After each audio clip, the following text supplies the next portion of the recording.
Welcome to this week's Outfitter Tales, brought to you from sunny, although a little windy Ayrshire. It's been rather nice, hasn't it? It's been gorgeous. So, what we got coming up this week?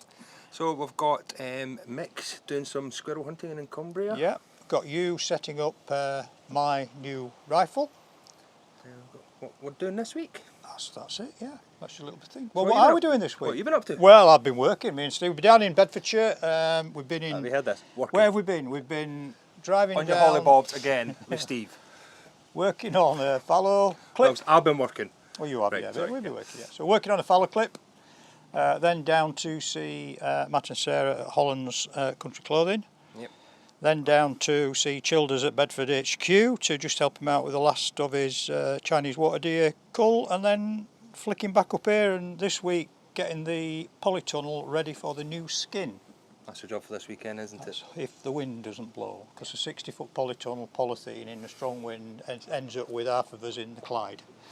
And you've been doing a bit with clients? Yeah, so I've been out with clients. I've been out as well over at my dad's for a couple of nights, just sorting out some foxes that the farmers have been having problems with.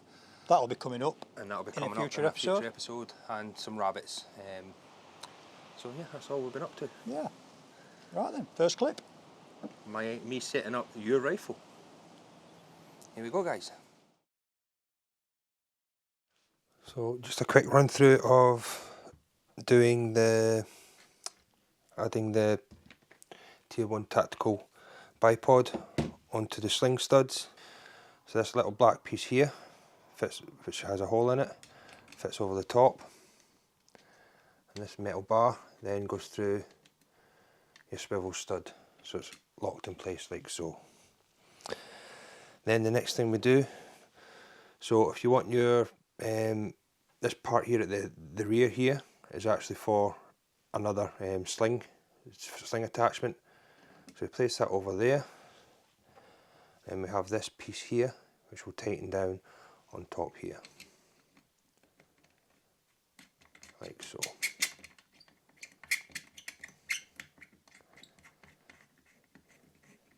So we'll get that finger tight as much as we can, and then we have this tool here which we use to slip over the top to tighten it up even further.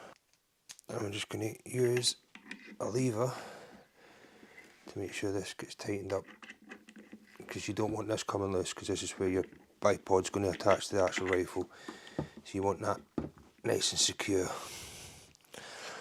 like so. So this is this part fitted now, so depending on whether you want your legs to swing forward or back, depending on how you want to wear your bipod, this is the normal way to do it.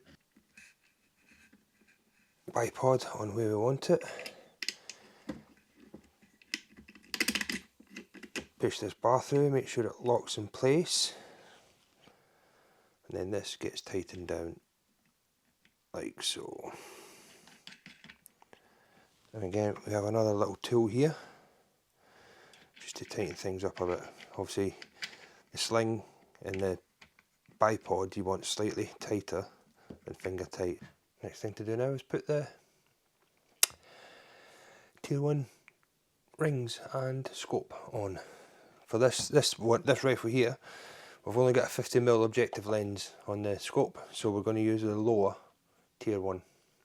So what I'm going to do here now, guys, is fit the rings. So we've got, again, Tier 1 rings, so that you've got two different types here. You've got one with a bubble and one without. Obviously the one with the bubble should go towards the back of the rifle, and the other one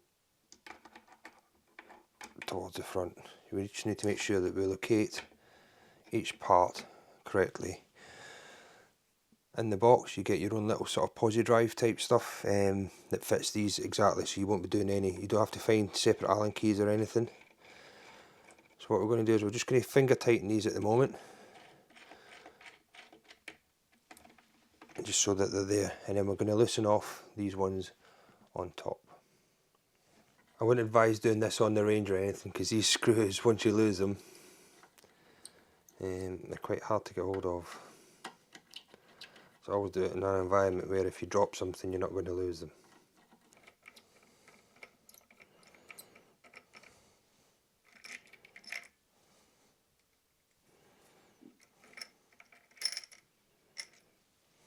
And again, just place that.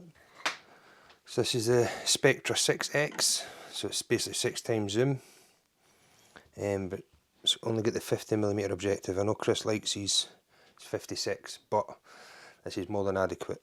And as you can see with the lower mounts, there's not an awful lot of space between the rifle and the barrel.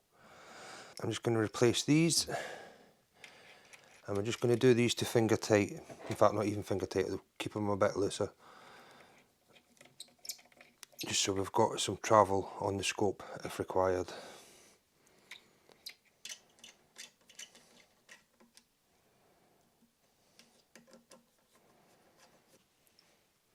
And all this does is give you enough room to move to make sure you've got the correct eye relief on the rifle. So there's two things we need to be sure of here. We need to make sure we've got the correct eye relief. And we also need to make sure that the scope is level. So obviously this is where the bubble comes in handy on the actual scope rings itself. Because a lot of people use a level and put it on top of the actual scope itself without actually checking whether the rifle is vertical or not. So you need basically two levels. You need to ensure that the rifle itself is level. You need to make sure that the scope itself is level as well. So the scope's still loose. I can move it backwards and forward and level it off. So I'm just going to torque these up now.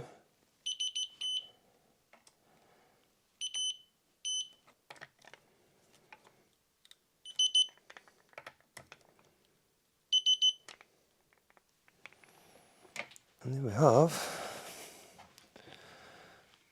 the scope all set up, ready to go. People will want to know why you were setting up my rifle. Because he can't. No, He's good at it. it's something I do quite often, and yeah, it was. And you were busy that day as well. Yeah, I got my head was on fire with trying to sort out paperwork and having been away. You did a good job of it, though. I actually enjoy it because it's quite therapeutic, especially when you've got such a lovely rifle as that. Beautiful, isn't it? Yeah, Beautiful. And obviously it's the first time. Believe it or not, it's the first time I've ever shot a carbon barrel as well. Was totally unaware of Proof Research rifles.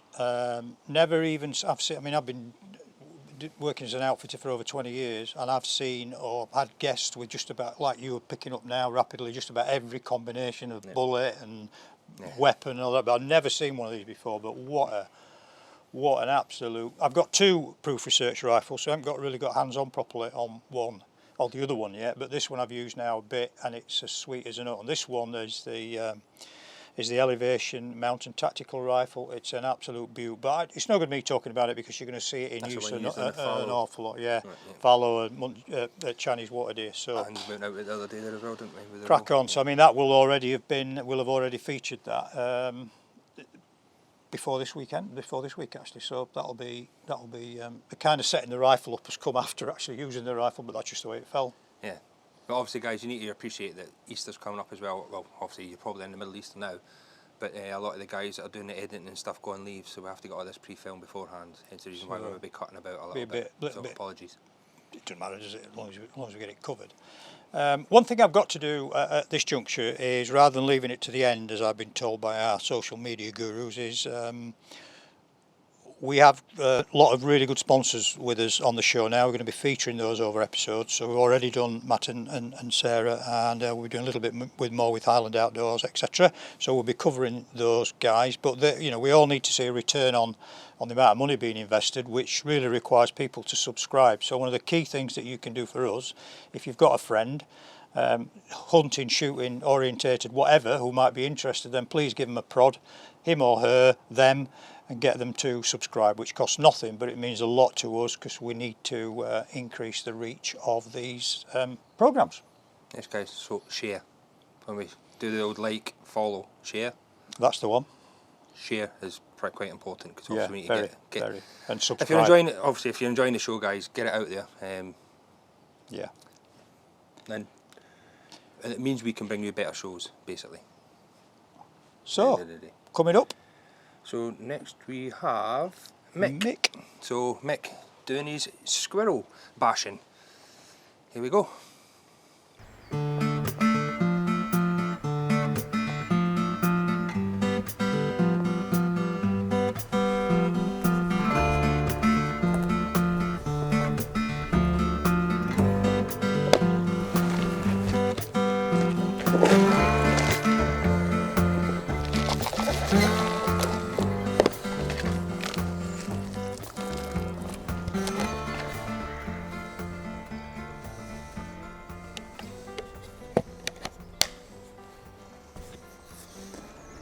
Right, I'm Mick Garvey from Outfitter Tales and Talon Gear.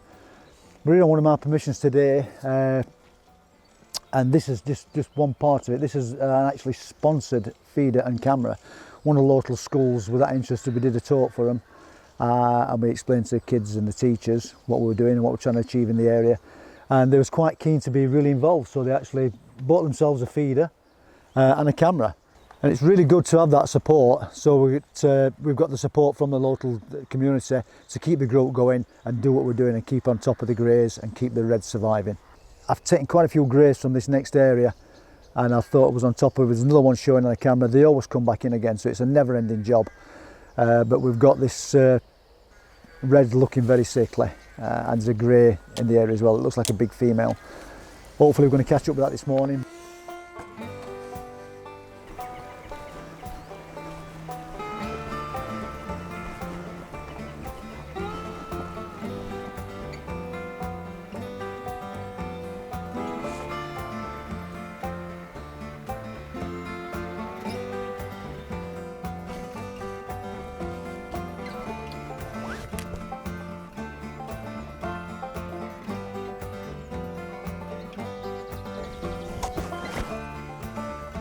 Right, we're almost on top of where we need to be now, so from now on, super silent, and we're heading that way.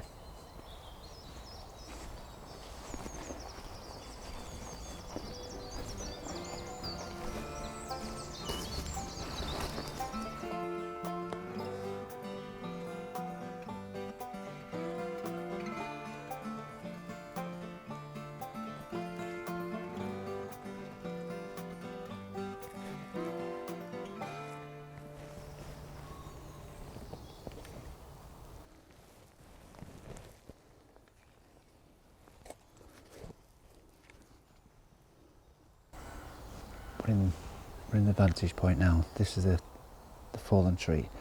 We've used this root base for quite a while. Got some camo netting on there. The branch just broke, chopped it down, but I'm not going to try and put it back into position. We've been here about 10 minutes. There's nothing actually on shore. The camera's actually showing turn up from 2 o'clock onwards, but we can never set that as a precedent to make sure you're there at that time. They can come all during the day. I'm going to give it probably another half an hour, see if anything turns up. If not, I'm going to set the trap, walk away, leave it. It's got the remote on it, so if anything goes in the trap, I'll get an email and I'll know to come back, and I can check out whether it's a red or grey. I've even had pheasants in them before, which are a bit of a bugger to get out. And also woodpeckers, pigeons, magpies, you get them all in there. But obviously what we want to do is catch the red, have a look at it. If it is alright, it is healthy, release it nice and safely. If it's the grey, unfortunately that won't get that pleasure. But we'll just wait now, give it another half an hour.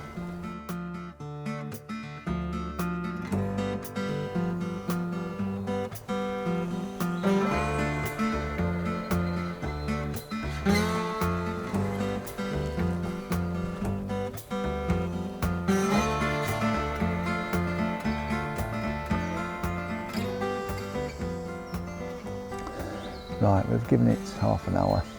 We've got other traps and other places to go and see. We're not abandoning this. I'll be back tomorrow morning and tomorrow late evening. first thing in the morning, last thing at night is generally when the squirrels come out. That's the best time to get them, but they will feed through the day. Feeling that there's people been through the woods already this morning because there's no pheasants knocking about. Usually there's quite a few pheasants feeding on the scatter feed. So I think what we'll do, we'll retreat honourably, and we'll set the trap, and that'll work for us while we're doing other stuff, and we'll come back and check it periodically.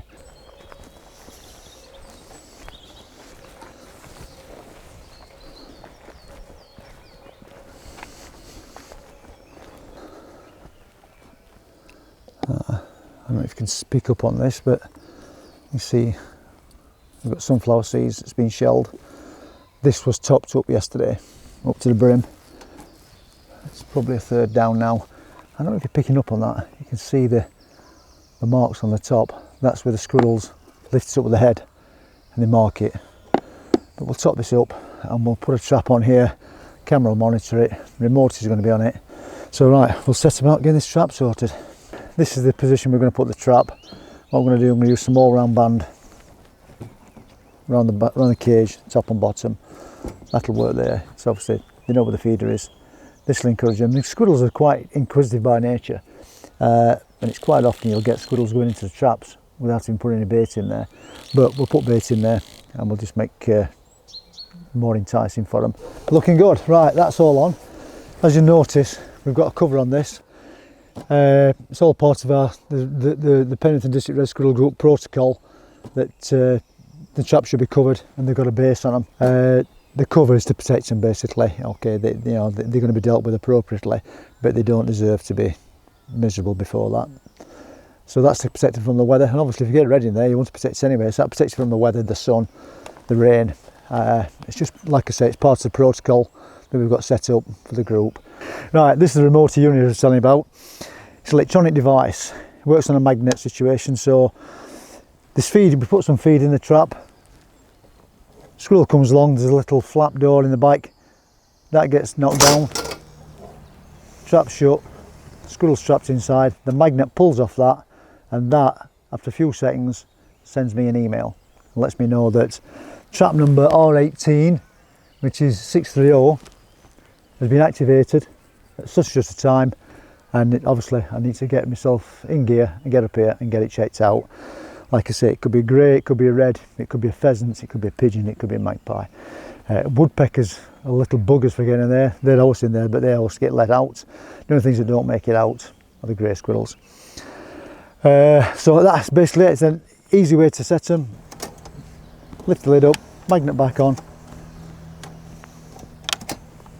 That arm holds the door shut, holds the door open, and it's reset again. And then there's a light indication on the side. I don't know if you can see it there. It's flashing red. It flashes, goes to green to let you know that it's been activated. When you reset it by putting the magnet back on again, it goes through the flashing process again, flashing reds, goes to steady green, turns off, then you know it's set. A fantastic addition to what we do to let us know what's happening. And we, obviously, we still need to keep them checking, but it's working for us. And if I'm in the area and I weren't planning coming here first thing in the morning, that'll let me know and I can come and sort it out.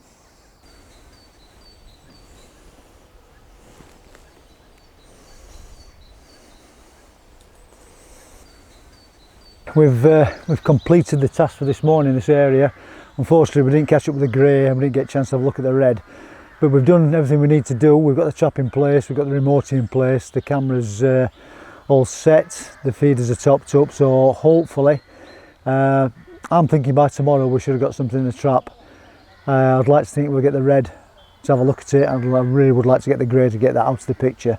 So that's all taken care of now. We're going to get ourselves together and then off to another area, can check some more traps, top up some feeders, and see if we can catch up with some greys.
left from that.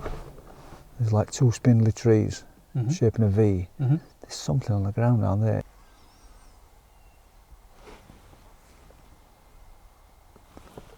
Right, I've just seen one in the background. It's probably 20-30 yards beyond the feeder and the trap. And it's coming this way, yeah, it's slowly making its way around. So we'll get the gun on this and we'll just wait for it to turn up on this feeder, and then we shall nail this. Yeah, it's not rushing, but it's coming.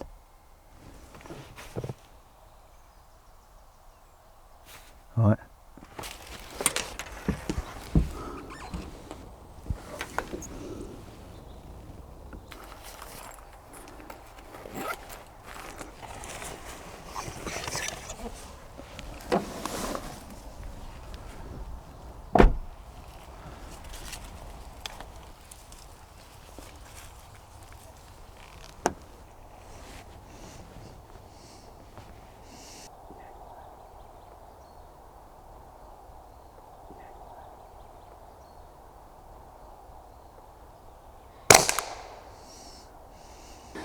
Seems to take forever, but well worth the wait. There's another grey that's encroaching on this area that's got reds in it, so hopefully that'll be the last one in here for a while.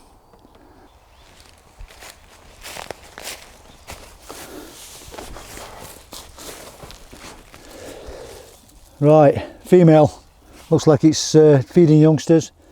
Good one to take out. Hopefully this is the last of it, and the reds can continue to thrive here. That's a good one to get today. I'm happy with that.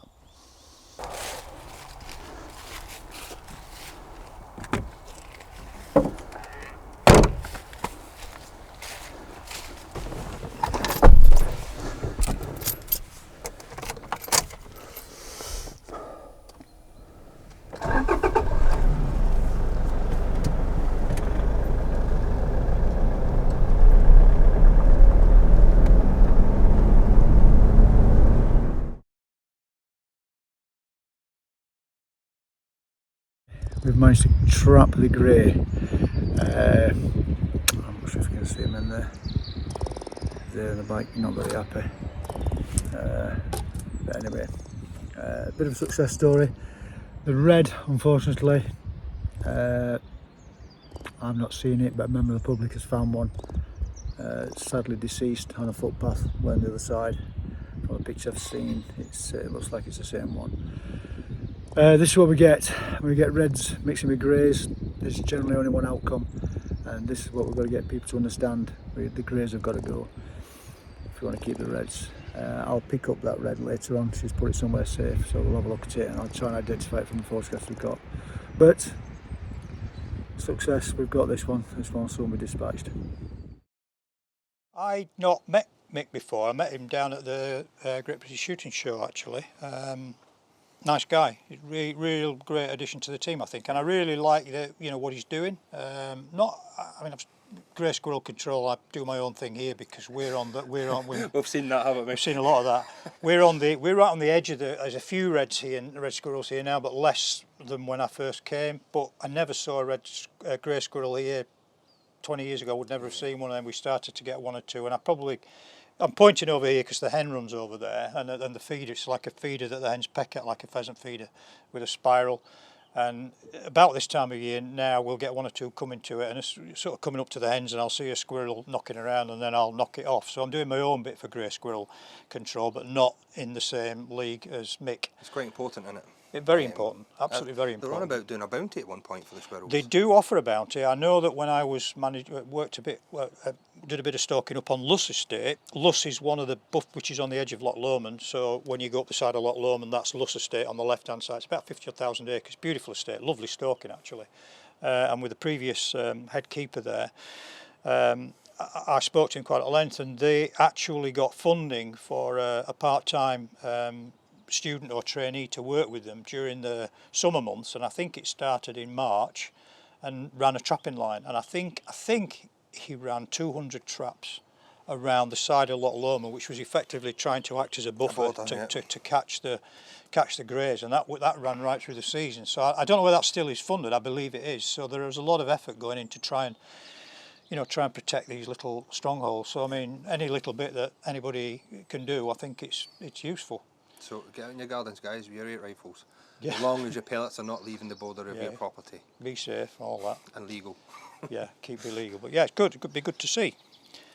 Okay, so really, just to summarise, then I got a question in. One of the things we're guilty of when we've been doing this for a while is you sometimes fix things that we think second nature and we do it automatically. If you're a novice, you don't really necessarily understand why or even understand the need to do it. And one of the questions I got from somebody, I forget his name, apologies for that, was is it important to be wary of the wind when you're foxing at night? Over to you. Definitely. So the reason the foxes are coming in, whether you're squeaking or using an electronic call, is for that curiosity, and obviously they think there's a free meal on the table. So when they're coming in, if you're downwind of them, they're going to smell you, and then they're going to realise, oh, danger. So keeping the wind in your face, which is not always possible because obviously your call goes 360 degrees. I will caveat that with, in the more sort of urban environments or more populated areas, where there's a lot of dog walkers and stuff, they're less wary to human scent somehow. They're not quite as, so if you're doing foxes up on the hill, for example, they smell like human, they're gone. They're gone, yeah. Whereas in the more They're just used to people in the urban environment. They don't see them as a threat, perceive them as a threat. Well, they get fed. Yeah. But yeah, so pretty much the same as deer stalking, the wind is very important when you're out calling foxes. Yeah. Try and get us back against something solid, so there's nothing sneaking up behind you as well as obviously sheltering you from the wind. There you go. Keep the questions coming. We're going to put a little mini series in, aren't we? Field notes, I think we're going to call it. Field notes. So we're just going to basically tag on our little sort of, and it's where we can answer the questions that have been posed to us on the comments. Yeah, we'll answer questions anyway, like we do. But I think there's some questions that maybe several people ask, and we'll try to put it all into a mini series. Yeah, and hits and tips and stuff. Hits and tips, yeah, tips and tricks. Yeah. So I think the first one we're going to kick off with is next week. Fox calling. Next week. Which I'll be working on this week and getting that filmed and out to you guys.